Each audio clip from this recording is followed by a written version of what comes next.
Hey, everybody, welcome back to the show. Today I've got my great friends here, Anthony and Candace, a married couple operating out of Kansas City area. And, similar to my wife and I, we worked together in the business for a long time, from the beginning, really. And there's some give and takes in relationships. A lot of people work in this business that are spouses or father, sons, or mother, daughter, all sorts of scenarios. And it's not always easy, but there's a lot of benefits to working with your family. So that's what we're going to talk about today. Welcome to Real Estate Investing Secrets. We're all looking for freedom and the opportunity to live better, more fulfilling lives. But most of us were trained our entire lives to work for someone else and chase their dreams. How can we use real estate investing as a vehicle to achieve financial freedom? My life is dedicated to answering your real estate investing questions and helping you build an investing business that allows you to change your life and the world around you, and to enable you to turn your dreams of financial freedom into a reality. My name is Mike Hambright from FlipNerd.com, and your questions get answered here on the Real Estate Investing Secrets Show. Hey, guys, welcome to the show. Hi. Hey, Mike. Thanks for having us. Good to see you guys. So it's interesting. We talked, a little bit before we started recording here today, and I've had some couples on before where we talked with. So I actually interviewed my wife at one point. She's an introvert, but after I think it was like episode 400 or something. After several years, I was like, finally, you got to come on the show. And so, I think at the end of the day, I think if you guys are the same as we are, similar, you get to a point to where, because I know you guys had other jobs and businesses and things before, right? You get to a point to where you're like, I want this freedom, I want it for my family, and it just makes sense on some level to like, well, let's just do it as a family, right? Yeah. Yeah. Exactly. That's And it's not, there's some people that know right now, like, I could never work with my spouse, like we would kill each other. And there's some that are like, I think we'll work really well together, and maybe they end up killing each other anyway. Well, so you never know. Every day is a little different, right? It's definitely interesting every day. So if we were in an office, it would be different. Thank God we don't. Yeah. He would probably want to wring my neck by the end of the day. Yeah. Well, it's a good business. I mean, at the end of the day, and one of the great parts is like, if you get to the point where you get that freedom, you get some time to travel, you get some time to do things, you can do that together. Because if one person still had a job and they got 2 weeks of vacation a year and the other person has this flexibility, then that causes friction too, honestly. So it allows you to be aligned. It really does. I mean, we wouldn't have it any other way. We joke about it, how it is stressful, but it's really great. I mean, there's a lot of benefits to it too, especially once you can master your systems and know your market and get your team members going. It's really great. So Yeah. So talk about kind of the beginning. So Anthony, I know you were doing this before Candace came on, and then that's when your business really started to take off, honestly, right? So maybe kind of share like, what was missing, I guess, and in that transition of when she came on board.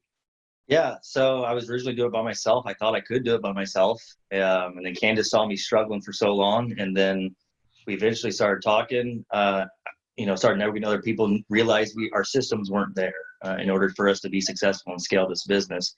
And so I was not doing a lot of things that we should be doing in order to get the leads and go to direct to seller. And so Candace came on. She didn't work for anything. She was working for free for 6 months to a year. More like 2 years. Maybe a little longer. And now she's on salary. Now she's getting bonuses. Now she's getting a piece of the pie like everybody else. But yeah, she's the one who really scaled this business up to where it is now because of the operations. She's our operations manager. So she hired all the VAs. She got all the text messaging, all the cold calling, all the systems, the Podio, everything. So I'm really blessed and grateful that she's on the team, and then she's my wife. Yeah. And could you ever have even done that, Anthony, yourself? Do you think you would have figured that out? I mean, it's a lot of hats to wear when you're doing this business by yourself, right? Well, I mean, I'm the type of person I would have learned like the basics of it, but tried to outsource it because I'm not how I'm wired in the brain. It's going to be a headache for me and very frustrating for me. And so I would try to learn as much as I can. But, one person can do this, but if you're trying to scale, it takes a team, in my opinion. Yeah. And there's a lot of different roles and responsibilities, unless you're going to burn yourself out, that's where I was heading. I was burning myself out. My first investor fuel meeting, I got up there and I was telling everybody, I'm burned out. We need to do this. Candace was with us for a little bit. And so ever since we joined your guys' group and Candace came on board, things are just starting to click. And so we're just grateful and blessed. Yeah. His CRM was like a pad of paper, and like, and so I was like, somebody needs to help you. What lane are we talking about? Yeah, it was bad. I'm a caveman. So that's kind of how it started. And then it was like, are you doing anything on social media? Everyone's on social media. Hey, babe, where are you getting your lists from? Like, yeah, you should probably buy some lists. Yeah, she does the marketing. She does everything. She's really, I mean, steering this company like as far as like the branding goes and marketing goes and bringing in lead generation. So Yeah, that's great. Yeah, it's this is I mean, I guess probably every small business, but in our business, there's some real natural like it's almost like 3 or 4 businesses together. Like marketing could be its own business, acquisitions could be its own business, dispositions could be its own business. Certainly if you're rehabbing, right? And then just kind of the core operations is really its own like beast, right? And so not that you should have 4 leaders involved, but it's a real natural fit to say like you handle acquisitions and dispositions, and I'm going to handle the back office operations or whatever. There's some real natural kind of splits I found. yes. Yeah. Exactly right. And it sounds like you guys are kind of like my wife and I. It's like it takes. We kind of have this joke about if it was up to her, because she's very conservative and risk averse, analytical. So she's like, if it was up to her, she probably never would have pulled the trigger on a house, and we flipped hundreds of houses. And if it was up to me, like we would just be a mess operationally, and our cash situation would have like probably drawn us out of business a long time ago. So, yeah, because it takes a lot of work, right? So Yeah, It takes a lot of it work. really does. I mean, it goes back to everyone's roles and responsibilities. I mean, there's just a lot of hats to. He So was what- always like gone, and I never saw him. He would be like out on appointments, or he'd be on the phone, or he would be like in his office doing work. And then forcing deals too, and Yeah. then you don't underwrite the deals correctly. Then you're getting mad at contractors. Punching steering wheels, breaking phones. So it's Kicking like, cars. It was Well, terrifying. the truth Because is if you try to do it all yourself, you really can never grow, because you just get stuck at I'll say this kind of directionally, 2 or 3 deals a month, like tops, and you just can't get above that because you didn't get your marketing done in time because you were out on an acquisitions appointment trying to buy a house or something. And then if you can't grow, then you don't have any resources to go build your team, right? So it just forces you in the situation to basically be in a job, right? yeah, you're constantly in the trenches, and so you can't pull yourself out and see where you need to take this vehicle you're trying to bring down the road, and if you're constantly in the trenches fighting. So Yeah. you got to have your boots on ground so you can pull yourself out of those roles, and so you can start managing where you want to take this vehicle. Yeah. he did a good job, though. He did a really good job in the beginning. He was buying houses still. It wasn't like he wasn't buying houses. It was just like, okay, we just need to figure out where these leads are. Did you follow up? Well, He's like, I can't find the paper where you put it. And I was like, okay, we need CRM. Yeah, the CRM wasn't there. The bottom lines weren't there. But yeah, we were buying a lot of auction houses. We weren't going direct to seller. So there's a lot of things we weren't implementing. And so, yeah, we were buying houses, but we weren't making the money we were supposed to be making because we were doing so many other things. Yeah. Yep.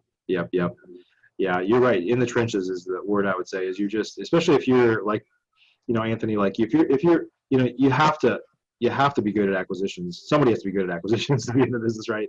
So, but you're right. Just because you're buying houses doesn't mean that the business it looks good on social media sometimes. Like, hey, we got another one. And it's like, yeah, but shit's falling apart back at the office or back at the home office or whatever it is, right? So. Yeah, Like, you don't even know if it's a good deal or not. Exactly. Yeah. You could just be putting something out there.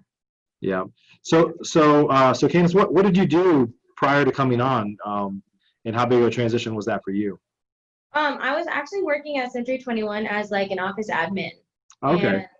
Kind of getting my feet wet with real estate since I didn't really know anything about real estate. It was terrifying to me. I remember his brother and him were in business together, Alex, his twin, and they would go out to lunch and talk about real estate and business all the time. I kind of sit there in the background like, I don't know what to say. And then I was like, all right, how do I get involved in this? And so I decided to get my real estate license. I was working at a broker's office, and I decided to get my license and be the company real estate agent. And that's kind of how it started. Pulling comps for him, things like that. And then it turned into like picking colors for houses. And then it turned into, hey, can you answer the phones? Like, I'm not good on the phone. So then I did like the phones, like, hi, this is Faithful Home Buyers KC, stuff like that. And then it went to, okay, we have a lot of phone calls coming in. Where am I putting all these people? CRM started. Yeah. And then Lots of trial and error. You get in and you start to see like, just like, okay, let's get it on the list of things that need to be addressed. So. That's Yeah. good. That administrative background a little bit Yes. definitely helped, right? So yeah. Yeah, I was Oh, familiar with the CRM because of, Century 21. It's yeah. just, where when you're an agent, you have your own CRM where you put your contacts in and things like that. So I was like, oh, we need one for this. Yeah. So that's just how I got into real estate. But yeah. And and just to kind of talking to like help other people that might be listening right now that are spouses. So let's talk about a little bit about the pros and the cons of working together. Some of the pros we talked about is Mhm. you know what's going on, you have flexibility in your schedule, you can probably both follow that. What are any other pros that obviously a pro is that you can divide and conquer like based on skill set. Yeah. I don't have to ask him if I'm like, hey, we're gonna do this marketing. I don't have to ask him anymore. Kind of just do it. That's Yeah. a pro. Well, the people in the company have their own autonomy to make the decisions for the company. But yeah, the pros are we can divide and conquer. I mean, she's really good at what she does. I'm really good at what I do. Everyone's just really good at what they have to do, and we can bring it together. And so that's a really good feeling at the end of the day that you can trust and rely on each person wearing in the right roles and responsibilities, doing the right thing. Yeah. So that makes me sleep better at night. So that's a huge advantage, huge pro, I would say. Yeah, like I'm not really great with numbers, so I'm like, you handle all that stuff. Like you handle all numbers. I'm like, I'll handle the back office stuff. So it's where you're strong at. So I know I'm good with people. I know that I'm great at, Facebook, marketing, like CRM, staying on top of like things that need to get done. And Anthony is really good with like numbers and projects, underwriting, and analyzing. Yeah, analyzing deals, and Sure. he's really great at all that stuff. You just got to be careful. I mean, like you're working with them and you're living with them, so you have to differentiate professional and personal. So Yeah. and then you sort of can't really blur those lines. And then I don't know, it's kind of hard because this is a 24/7 business for us, and so even though we're not in the office 24/7, this is 90% of our conversations are about business. Yeah. Rarely are they about like anything else. I'll be like, hey babe, we should probably talk about our daughter sometimes. Yeah, for sure. We're like, you guys always talk about real estate. Yeah. I mean, I'm just like, That's what we do. Yeah, I'm passionate about it. I love talking about it. So it's great when your partner in life and is just as passionate and loves it as well. But yeah, communication is key. Just making sure you're talking to them professionally, respectable. You don't want to step on anyone's toes and still get the mission done. Yeah. I'm sure you guys have done this based off what you just said. Like we'll go to dinner. We're like, look, we're not gonna talk about business tonight. Yeah. It's like it probably isn't 30 seconds and we're off on something. We're like, wait, we thought we were gonna talk about business. What else are we gonna talk about? So anyway, it just becomes a big part of your life. I mean, here's the thing. I think when you're an entrepreneur and if you enjoy what you're doing, not that you have to like absolutely love it, but if you enjoy what you're doing, it's not just a job. It's just kind of becomes who you are. Right? It's kind of hard to differentiate your work life and your non-work life. Yeah, because we both do the same thing, so it's an easy conversation to have. We all know we know where like money's at and everything like that, which is good. We're able to spend a lot of time together. If I need him to do something, I'm like, hey, I know he's home. This is great. It's really nice being able to work together because him and I, he's really good at being like the stern, like mean, get the job done. I'm like back here, like it's okay, calm down. The nurturer one. Yeah. So they work well together. Yeah. It's really good. I love it. I wouldn't have it any other way. I love working with her. I love working with my spouse. She's definitely my better half, clearly, because she helped us level up and a lot of different aspects of it. So yeah. I mean, if anybody are asking or contemplating on if they should work with their spouse, I would say give it a try. And then just as long as you can be respectful and professional, I mean, it's really hard to mess something up when you're being respectful. Yeah. What are some of the cons of working together? Would you say? Lots of pros. Are there some cons? Yeah, I mean, constantly talking about someone wants to talk about something other than business, and you just want to talk about business, so that could be a con. A lot of people that me personally, like all my girlfriends will like come over and he's like in his head, he'll be like in his head, like thinking like, what's on your mind? Oh, just real estate, whatever's going on in the business. He does, there's really like almost, and then I'm worried about it, so then we both can't escape or enjoy like the time that we have with the people we're around almost. Yeah.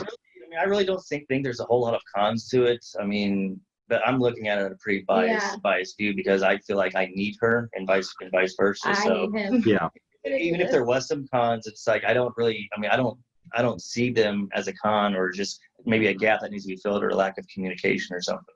Yeah, a lot of it's around communication. Just like working with a contractor, right? Yeah. Everything comes down to money issues or Yeah. unclear communications, right? So, like I've kind of found, you know, if we, as long as we talk every once in a while, like we almost need to have like a management meeting. It kind of sounds weird because you're like, we're together all the time. Why do we need to meet? It's like, well, this is the dedicated time we're going to talk about this thing, so that we don't just like run down the hallway and say, hey, you have a second to talk about this? It's like, let's have a formal time for that. Which sometimes when you're together, you don't.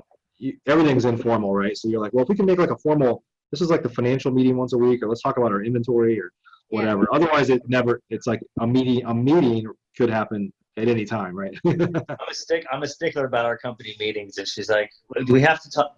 Do we have to talk about it? And I was like, I'm like, yeah, I because hear we about have to it all talk. day. Yeah. But you exactly hit it You on hit the the head. nail on the head Exactly right on the head, there. because I'm a big stickler on the company meetings, getting everybody together, knowing inventory and numbers. And So there's a con right there, because for me, I'm sitting here like, I know everything's fine. Everything's good on my end. Everything's good. And he's sitting here like, no, we need to talk. you still need to run. We Still need need to to do run. our It, yeah, meetings. you still need to run it as a company and Yeah. still be, strict and Yeah. do your things right. It's not. You can't be informal, and just because we're working at the house doesn't mean. Right. Yeah, that's what I found is you gotta try to find a way to still have some structure. It's real easy because you can define if you're structured or not, and most of what we do will be informal. But if you Yeah. have those dedicated times to come together, it probably like a 1 hour meeting could eliminate like 10, 15 minute, hey, you got a second type conversations, right? It's just the structure around it. These are the items we cover on the agenda if you have that. That just sounded like I got a whole lot more formal, but it just prevents a whole bunch of side conversations or laying in bed at night saying, hey, did you do this thing? It's like, well, I know that gets done because it's in our system or whatever. Yeah. Right. Yeah. Right. It kind of just holds everyone accountable and make sure that everyone's doing their things. And, if anyone has anything to address, Yeah. that's important. So, Yeah. I mean, especially when you have multiple people, like we have VAs that are remote, and sometimes he doesn't know what they're doing or what's going on with them, because I know it, but sometimes I forget to relay it to him. Like, hey, our VA Roslyn is having an issue with, the following up or like notes being inputted into Podio, and I'll forget to like tell him or something. Things like that. Communication between all the departments. It can be a struggle. Yep. What's some advice you'd give to people that are, thinking about working with a spouse, or maybe they already are and it's not working out, or any guidance you could give to people to?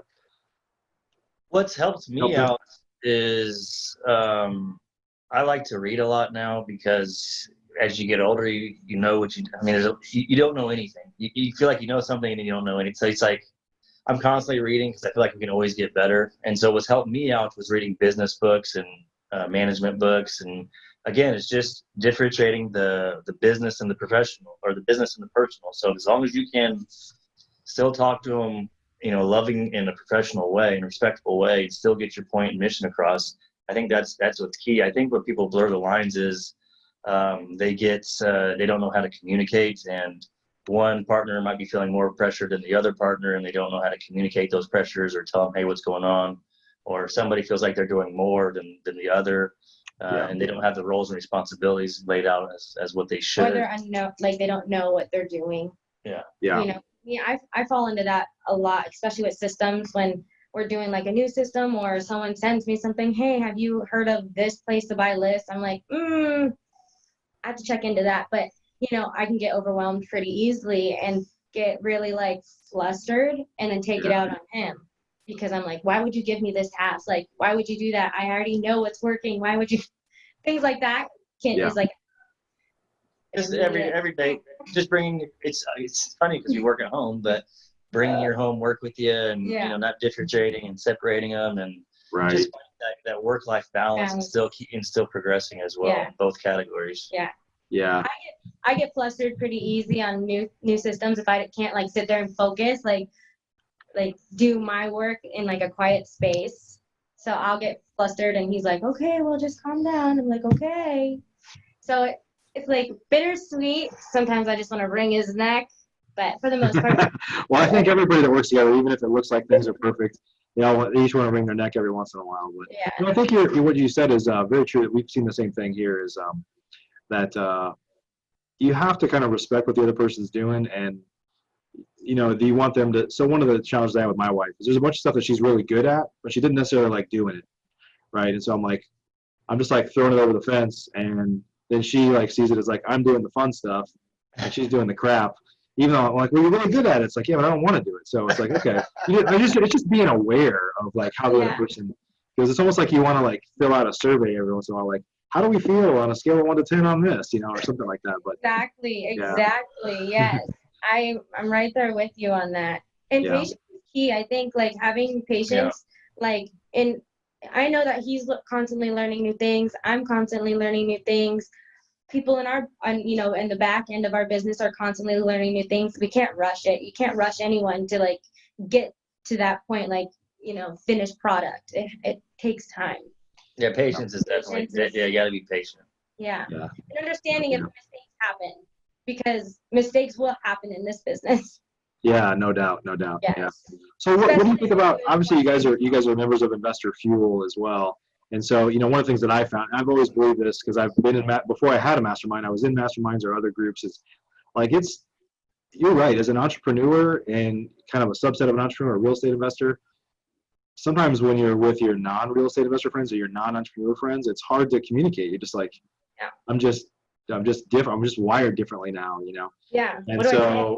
so it's hard to communicate sometimes with other people. And it's not that anybody's bad. It's just like, if you have a job and you get 2 weeks paid vacation a year and I'm able to go on 8 weeks of vacation a year because I've got that flexibility, or I'm able to do other things or whatever, it's just hard to have conversations. It's hard to say like, hey, we just cleared 40 grand on a property yesterday. And it's like, or we just lost 30 grand yesterday. I mean, it's hard to have those conversations with a neighbor that has a typical job, right? And so I think that's why it's even more important to surround yourself with other people that are wired like you, because Right. they're hard to find, but they're out there, right?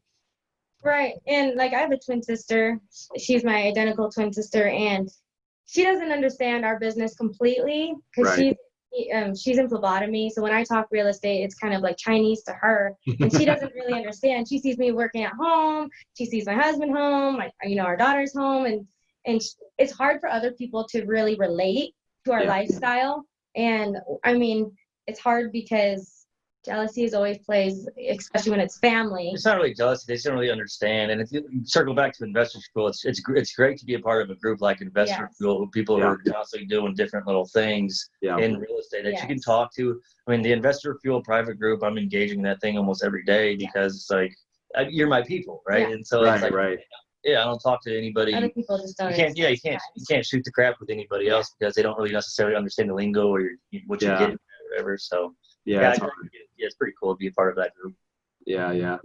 And you can find other friends too. I have some friends that are entrepreneurs in different areas, and I just feel like it's easier to be entrepreneurial and talk about business, talk about, the fact that what a lot of people don't see is when you work at home, it's like, well, but I'll work at midnight on a Saturday night if I have to. Like I'll do whatever I got to do. It's not all like Clock in, clock out, like 8 to 5. it's not all it's not all like roses or whatever they say, right? It's like, there's not a dark side, but there's pros and cons, right, to this lifestyle. Awesome, guys. So if folks want to learn more about your business, you guys operate in Kansas City, right? So if folks wanted to learn more about you, connect with you, anything like that, we're just connect with you on social media or something, where should they go? Facebook is #1. That's the easiest way to get a hold of us. It's Faithful Home Buyers KC or Anthony Coffey or Candace Coffey if you want to reach out to us personally. Yep. Also our website, faithfulhomebuyerskc.com is also a good way, and your email. Yep, we have Instagram. Awesome. We have Instagram as well. Okay, I'll get some links and put them down in the show notes here for you guys. So. Yeah. Awesome. Definitely appreciate you guys spending some time today sharing your story a little bit. Hey, people can reach me on my personal email too, anthonycoffey@mail.com, if they have any questions or concerns. I've had a few people reach out already, but they can reach me at. I'm always willing to share and help. Cool. Awesome, guys. Well, really good to see you. Looking forward to seeing you at Investor Fuel coming up here again soon. Hopefully back to a real meeting instead of a virtual lifestyle. We're all getting out a little bit more these days, I think. I'm excited to see everybody. Yeah, awesome. Awesome, guys. Well, everybody, thanks for joining us today. Hope you got some good value, especially if you're working with your spouse or thinking about it. There's definitely some pros and cons, lots of pros and could be lots of cons. It depends on you probably know if that'll work with your spouse or not. And if you think it might, You'll find out. it might be worth a try. Yeah. So if you guys haven't yet subscribed to the Flip Nerd Show, we'd love it if you do. You can subscribe to us on iTunes, Stitcher, Google Play, wherever you're watching or listening right now. Of course, you can access all of our shows on flipnerd.com. Till the next time, we'll see you. Take care. Bye. Thanks for listening to today's show. There are 3 ways I can help you start or grow your real estate investing business. If you're a new investor and just getting started, the Flip Nerd Investor Coaching Program is the most effective program in America. I've been coaching and mentoring new real estate investors for 10 years, and my students have literally purchased thousands and thousands of properties. Many of them started with little to no experience at all. Our program is a paint-by-numbers program where we tell you exactly what to do week by week to make sure that you don't get distracted on your way to results. We show you how to build a real business, not just create another job for yourself. New memberships are limited. You can learn more and apply or schedule a call with me and my team at flipnerd.com/coaching. If you're an experienced investor doing a minimum of 10 deals a year, up to 500 deals a year or more, or have a multi-million-dollar real estate portfolio already, you should check out our powerful Investor Fuel Real Estate Investor Mastermind. Over 100 of the nation's leading real estate investors are members, and it's not uncommon for our members to 2 to 5x their business just from getting around other members at Investor Fuel. At Investor Fuel, each of us are business advisors to one another's businesses, but we don't stop at business. We focus heavily on becoming better people and living fuller lives. If you're looking for fuel for your business or fuel for your life, please check out investorfuel.com. Applications and interviews are required, as most investors are not a fit for our community. Please learn more at investorfuel.com. If you're not ready for coaching or masterminds but eager to start learning more about investing, please join our private Facebook group by visiting flipnerd.com/Facebook.